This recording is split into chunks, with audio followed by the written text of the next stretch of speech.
Hey, welcome to the Pharmacy Residency Podcast. I haven't podcasted in a while, but we've got 500 episodes that you guys can use as reference. It's all still out there, but we've had a bit of an issue with the NAPLEX, and this is really an opportunity, I think, this year because this year and next year are going to be I don't want to say the easiest times to get a residency, but certainly with 2,000 fewer graduates or about that in each of this year and next year, there's going to be significantly fewer applicants to residencies this year.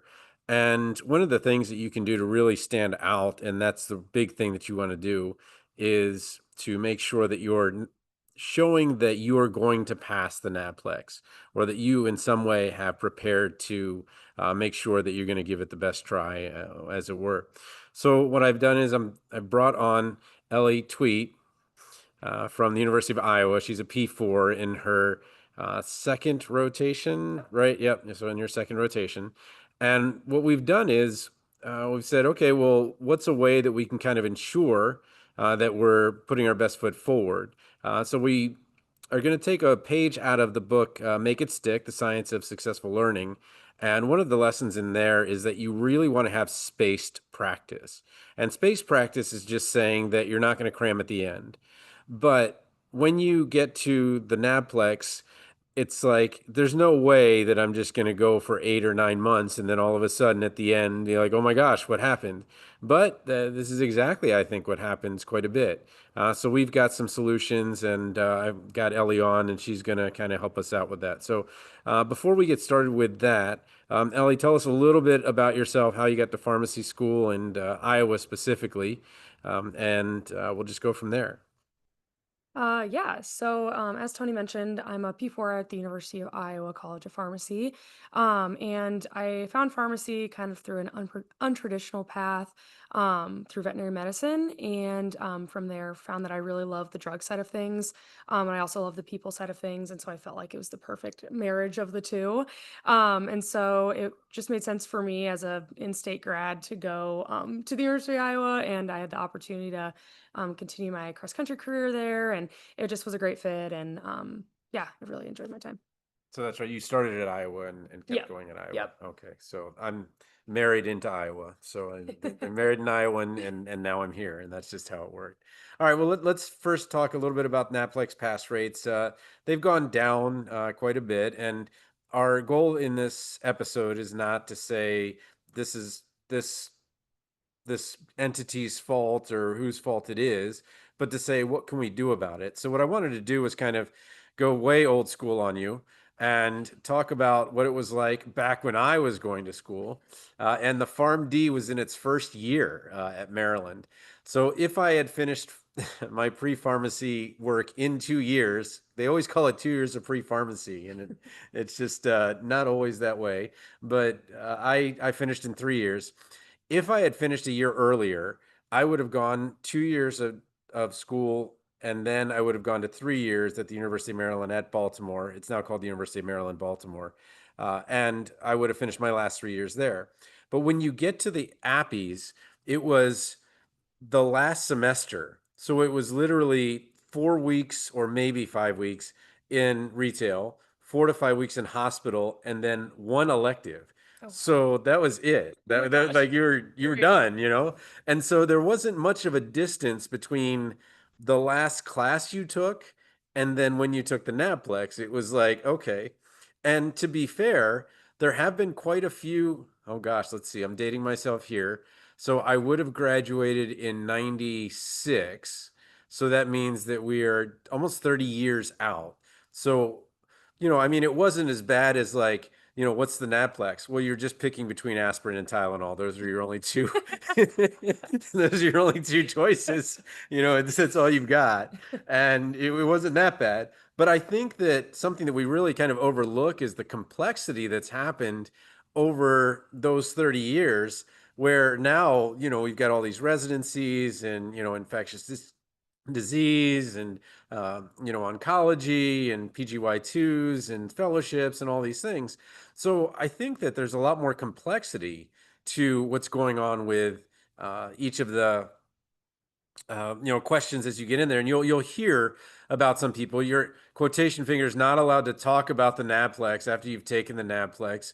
But there's certain sites out there where people have like, oh my gosh, I got an all oncology NAPLEX, or I got an all HIV NAPLEX, It's a and like and for the nightmare. person that had the oncology NAPLEX, they're like, yes, it's awesome.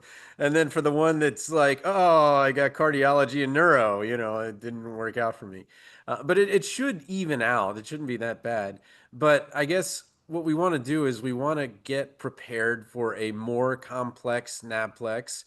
And I think that the reason I bring up the whole old school thing is now that you guys are going to have a full year or maybe a little bit more, because right, you have to graduate before you get your Right. permission to test, Yeah. and then you have to take the NAPLEX after.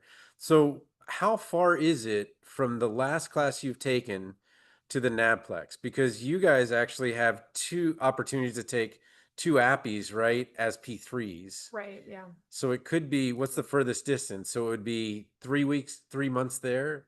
Probably, yeah, because take some like elective classwork Uh-huh. before we go on APPEs. Okay. And so you don't have to take Okay. electives if you don't Right. want to. So It that could might be be 3 months plus a year. year. So it could be 15 months between the Yeah. time that you finish your didactic work, which is what the NAPLEX is sort of about, Right. and then the time that you take it. And then you add that month extra. So you could go almost 16 months when you're not really getting the kind of stuff that would probably be on the NAPLEX and even just being in a testing type of thing, because Yeah. APPEs are Right. totally a different deal. True. So go ahead and tell what your solution was to deal with this, and in kind of the framework of uh, not having that spaced practice, so that instead of like using the RxPrep as a fantastic doorstop for a very long I'd time, be very good at you that. could actually collect dust in that many months. But tell us a little bit about what the solution is for your personal solution, and then what you kind of got, so that we can kind of share with the listening audience. Yeah. So I just got my enormous RX Prep test book, and it's huge. It's 1,000 pages or more. And so I guess the question was is like, how can I break this up to make it number one, a little less overwhelming, and also like optimize the time I spend on certain chapters or yeah, just certain units. And so then the idea is if we're trying to implement some of those space practice ideas is can we break up these chapters and really try to match them with appies that I'm currently in or going to be into, just so I'm also going into the appy a little more prepared. So let's talk about how much the challenge is even more than that. When I was in pharmacy school and had my NAPLEX book, the questions were in the book. Oh, right. You have 1,000 pages with no questions in the Yes, book. exactly. That was So another $500. yeah, yeah. Jeez. So not even another cost, but Yeah, just the right. fact that it's the questions and the content is so big now that it actually doesn't even fit into a reasonable book. It's Yes. like you go to the what Library of Congress, and they have that big Gutenberg Bible, right? It's just this massive book that you got to open up, Right. and here you are, kind of like, all right, Hmm. how do we do this? And I think the expression is, how do you eat an elephant one bite at a time, or whatever, Exactly. Right. which is a terrible visual, actually. But Yes. so go ahead and kind of walk us through your process, and then maybe appy by appy, what you kind of thought. You don't have to tell us like each one. We'll Yeah, yeah. we'll post this, but kind of what your logic is with kind of first ones, and then maybe getting that just getting ahead of it, for lack of a better word, that you say, okay, I've got an infectious disease appy, right? You've got an Yep. ID one. Hmm. And then in RX Prep, it's very cleverly infectious disease Roman numeral one, two, Yep. three, and four, Exactly. which makes sense. But Mhm. also talk about those that are just like, where exactly does biostats and Yeah. compounding and sterile compounding fit? Right. So I guess just to start with those ones. So I had my community clinical rotation first. And so which kind of works out kind of nicely because you do have some of those beginning chapters first. And so I put all of like my compounding, as well as like the calculations for compounding, non-sterile compounding, all those types of things in that more community clinical place. And also, secondarily, I kind of thought about my work experience as well. And just working in a compounding pharmacy, I feel very comfortable with that sort of thing. So placing those at the beginning so I can kind of spend more time on those more challenging sections later would also be a good way to kind of think about how you want to order things. Um, and so and then again, just talking about that community clinical one, I tried to do more of those like drug formulations, patient counseling, more of those OTC types. So, like the allergic rhinitis sections, and then also like tobacco cessation and then dietary supplements. So, some of those things that you're encountering just kind of on the day to day was kind of what I tried to focus on with that one. Well, before we move into the specifics of each one, have you kind of started to get a rhythm with it? So, do you? I remember wanting to start with just the questions, and I definitely didn't read first, do questions second. I would do the questions first and then kind of find knowledge gaps. What's a way that's working for you? Because almost feel like you can have the best idea to do this and then end up in an appy that's like, you get up at 5 in the morning and you're at a, can I go home now? Like, it's everyone else has gone home. Right. But just in terms of the process, is there a, you start with some of the questions, or I don't even know how the RX prep is really set, because Mhm. I was fortunate enough to have everything contained in the book. Right. How's yours process working? Yeah, so I got the book as well as like the online coursework as well. So I think what I'm gonna start doing is trying to read through the chapter kind of bit by bit, and then as I reach points where I'm like, oh, I don't know, I don't remember this, like I don't know, You're whatever not having a process. Celine Dion moment. It's not all coming back to you Exactly. now. Exactly.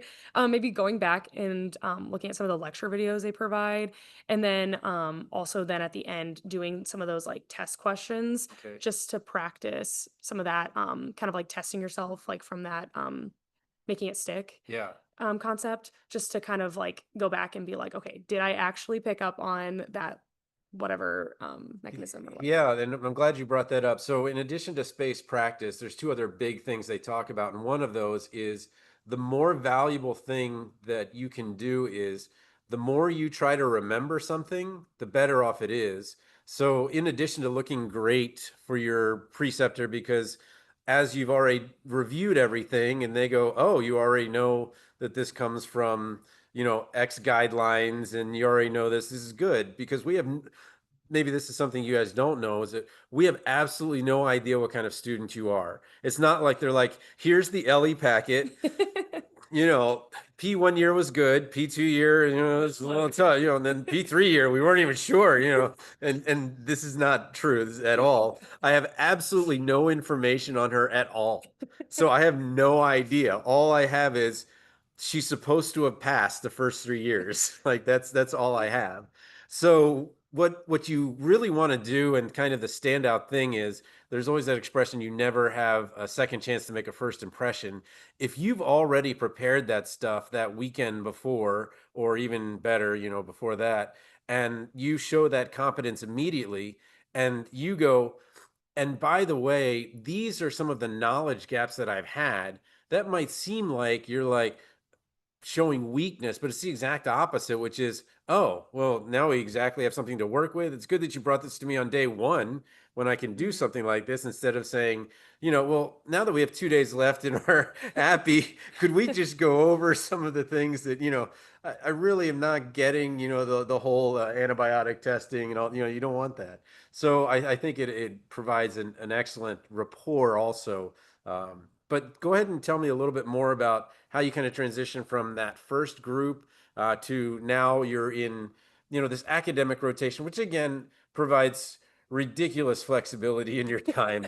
Besides, you're it's I don't want to knock my own profession, but when you're telling somebody, say that again, you wait a minute, you work from 8 to 12, 15, you wait from 8 to 10:15 on Tuesday, and then 11:15 to 3:15 on Wednesday, and then 8 to 10:15 on Thursday. Like, that's your schedule? Like, like I'm doing the quick back of the napkin math, and that's like 8 hours. But that's not an 8 hour day. That's an 8 hour week. And that's true. That is how it works.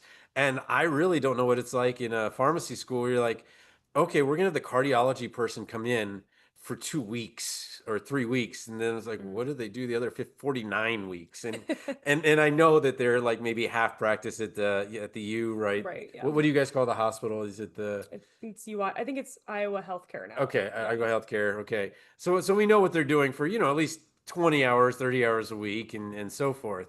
But it really is like emails, getting everything ready and things like that. But it is kind of shocking at first. Like, when do I have to be where is like an 8 hour thing. But there is a significant flexibility in time here. So what did you choose? Yeah. What choices have you made for your second block?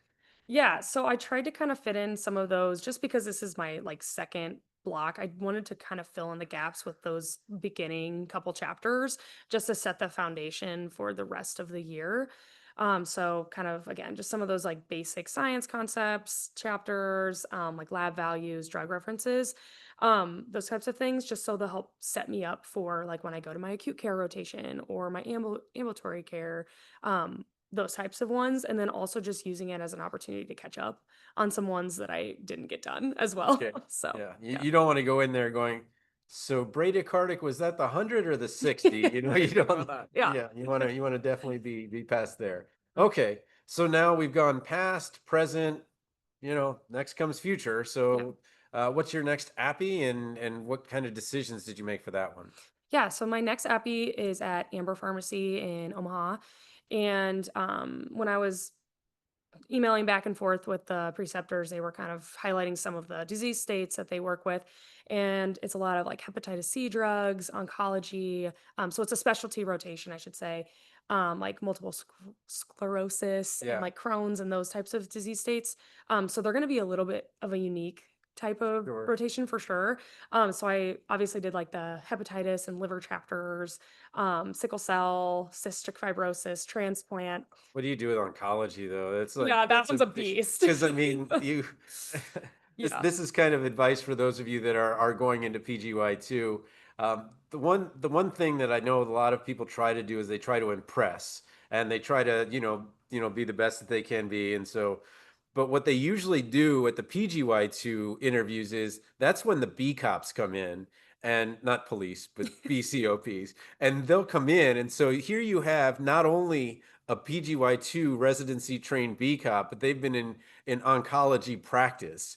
So it's perfectly okay to be in a very, very, very narrow area of oncology that and to also say, these are things that maybe I don't know, but don't try to impress because the B cop will be sitting there like, nope, nope, Right. well, maybe that's how it was 5 years ago, but Right. everything changes. But Mm, but no, and that's something that's fantastic that you're going to have at least a foundation, and you can even have the conversation like, this is what the RX prep gave me for mhm. oncology, and they're going to be like, yeah, that part was good, but in real life, Exactly. Yeah. this is what we have, or they might say, yeah, that's going to be actually a pretty spot on place to start. And then our personal patient population here is going to be this direction or that direction. Okay. Yeah. So you actually ended up having, so maybe, so you've got the community out of the way, you've got this elective, you've got another very narrow elective. Mhm. What comes after that? I feel like your clinicals are going to have to come soon and your kind of your specialties. Yeah. So I've got Block my four? yeah, block 4 Okay. will be at Gunderson Lutheran up in La Crosse, Wisconsin. Let's do one at a time. Yeah. So Okay. do block four. All right. Block 4, yeah. And so that will be my acute care, Okay. just general medicine acute care.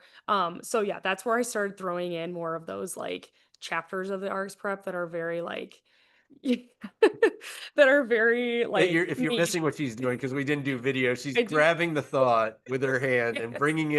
bringing it to herself, which is perfectly valid. Say I do talk with my hands quite a bit. So tried to do some of those topics that are more acute focused, and that I haven't seen yet. So Okay. hopefully I'll look at a couple of those before I. Yeah, and you made a great point, which is that whole email that you give, and I'm guilty of not emailing the student that dutifully emailed me 2 weeks before. I have to email her back. But you are making a good point where you're like, okay, well, these are the ones I plan to do, and you're gonna do some of those, and then you might have to pivot because they're like, yeah, Hmm. well, that's not the acute we do here, Right. and so you'll have those, but you can also kind of work through them as you're kind of going through. But again, I think the big thing with appies is making sure you identify knowledge gaps where you're like, okay, this is something I'm going to miss. Okay, well, let's keep going. And what I really want to get at, I guess, is I feel what happens is that because you become so specialized and you can become so specialized, you're like hepatitis and liver is like a chapter. Right. But then, I know you have to do what are the big four? Clinical, community, hospital, ambulatory, In acute care. and acute care. Okay. Hmm. All right. So what's your next guy after that? Then I'm headed back to Iowa City to do infectious disease. So I did all my infectious disease Okay. chapters. I did do the infectious disease elective in the Okay. spring, and so like that definitely helped. And I will definitely be using stuff Okay. from that to help kind of build on that knowledge as well. But also the HIV section is a little scary to me. So looking at that one, and then also just some drug allergy stuff as Yeah. well. Yeah, I think it would be really good to kind of talk to others because I really don't know when you would want to take those. I know they're $75 each, but there's like two practice NAPLEXs you can take just to actually see, like, okay, so you prepared halfway. I wonder where a good place is. And it's like, you Yeah. know, why have actual holidays when you could take a practice NAPLEX, Right. right? And I mean, but I'm just saying, just to Mhm. kind of figure out, like, are you on the right track? But I would be kind of curious to see. The reason I ask this is because you mentioned HIV and oncology, and you can go in the weeds, man. Oh Like yeah. way, way in the weeds and that stuff. Hmm. Like, is it going to be like you should probably use 3 or 4 medicines level, like Yeah. way up top, or Right. is it going to be like so starting with protease inhibitors, Oh and gosh. you're like, okay. So I'm just kind of curious how deep it does go with those particular ones. Okay, well, what's next after that? So then after that, I am going to Sioux City to do my ambulatory care in a family medicine clinic. And so that's where I really tried to hone in on some of those more like chronic disease states, as well as yeah, some more of like the neurology stuff, and just kind of some of those ones that again, you could also probably integrate some of those into your community clinical as well, just to kind of space some of them out, just because there's so many of them. But Kind of depends on the community oh, clinic and how, definitely. because some places you're going to be sitting there doing those. God, they're so painful for me. I've even just blocked out the words. But it's when you go med rec or no, Oh not yeah, med rec, but outcomes.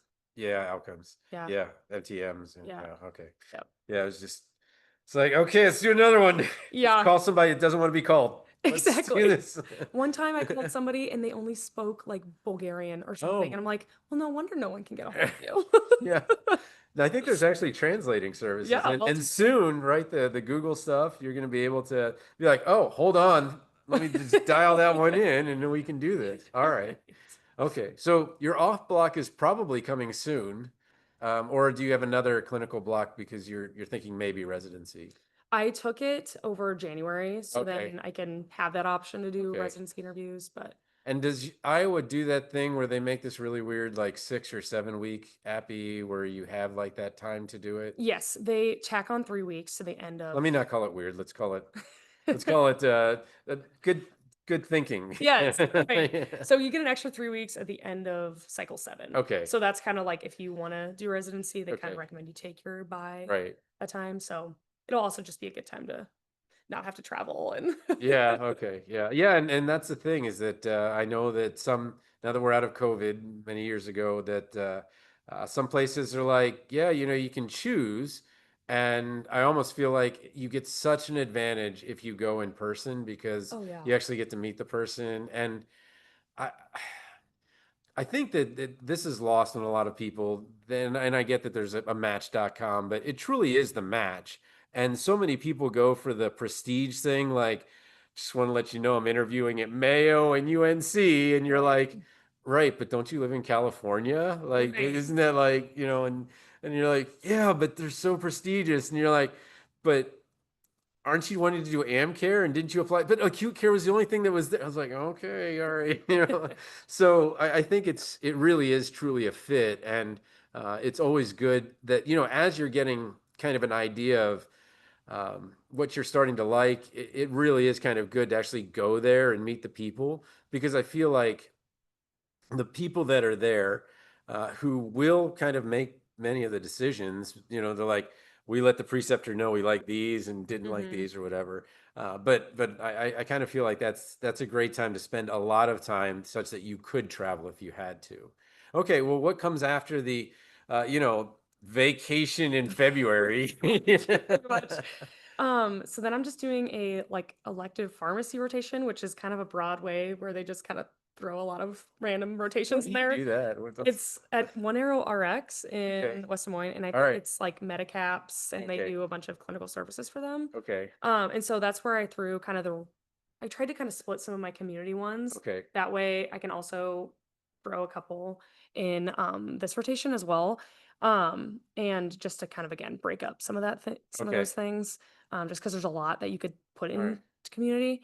And Then you then got one more? yep, and then my final one is my hospital rotation Okay. at Mary Greeley and Ames. Okay. So All yeah. right. That's so I guess I could see how that's going to be. Is that going to be tough though? Like you've done compounding pharmacy, but now you've never actually worked in a hospital or Right. you're gonna have that hospital rotation Yeah. last. Okay, so it'll be there. Hmm. But but yeah, no, that's tough. That Yeah. but you get to pick exactly the order of your rotations, right? Kind of. Yeah. In a way. Okay, you get to pick what your favorites are, and Yep. it doesn't always work out the best. But it sounds like you've got the clinicals ahead of time, so you'll be able to answer those kind of high level questions Yeah. and be able to do those things. All right. So I've asked you a lot of questions. Any questions I haven't really asked in terms of like what would be really helpful in terms of now you've created a sheet Hmm. on a Google Doc, and we'll have to post it as an Excel, but it'll Yeah. be, you can use it as a Google Doc. What was kind of as you were doing this, what were maybe some of the difficulties or challenges you had? And I guess, is there a way to balance? Like, I know they're supposed to say, do the hardest thing in the morning. There's that book, Eat That Frog, which is like, do the hardest thing first. But I almost feel like if you put the hardest thing first, you're like, I don't want to do this. Right. I don't, I mean, It's hard to get yourself going. yeah. So Yeah. it sounds like you mixed it in like, oh, I really like this one, or Hmm. how did you make that decision? What were some of the difficulties you had in actually, doing this whole thing? Yeah. So I think I first wanted to go through when I was just choosing what goes where. First, I chose my really specific rotations. And ID. yes, ED. It's like, well, let's just put all the infectious disease here. Yeah. So doing that first definitely helped kind of eliminate at least those chapters and deciding where they go.